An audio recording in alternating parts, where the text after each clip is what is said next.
तपाईँ त राजसभाको समर्थक भन्छन् क्या हो त नि, तर गलत कामले त म त औँलाउनु पर्यो नि त। 100मा 99% काम राम्रो थियो।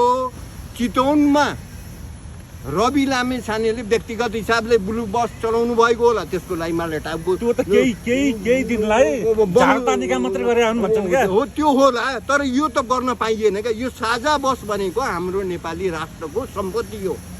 यो जाइका कम्पनीले दिएको हो क्या। तपाईँलाई पत्रकार मित्रहरू, तपाईँहरू त अहिले उमेर कमै होला, त्यति इतिहासै पल्टाउनु पर्छ, तर यो जाइकाले शेर्पा सरकारलाई दिएको थियो। तर शेर्पा सरकार त गए, धोती लाएर पठाइदिए।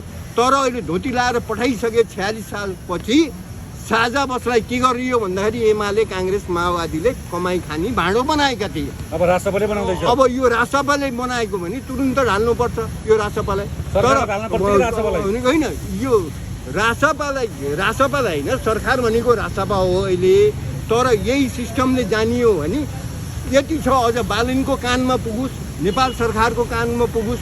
सुनिल लम्साल हुनुहुन्छ नि बालन सरकार त तपाईँ हामी जस्ता जनताको आवाजै सुन्दैन। किन नसुन्ने? नसुनेर हुन्छ। कस्ता ताना कस्ता तानासाल त सुन्छन् भनेदेखि तानासा होइनन् क्या। यिनको के पुगेन भने विज्ञहरू पुगेन क्या, सल्लाह दिएन। भन्नुभयो राजसभाको आज 100 दिन, राजसभा सरकारको 100 दिन, बालन सरकारको 100 दिन पुग्यो। एउटा मात्रै कमजोरी भन्नुभयो, तर अर्को कमजोरी पनि छ क्या। होइन नि, कमजोरी अझ एउटा थपियो, तर सुधारमा नि त।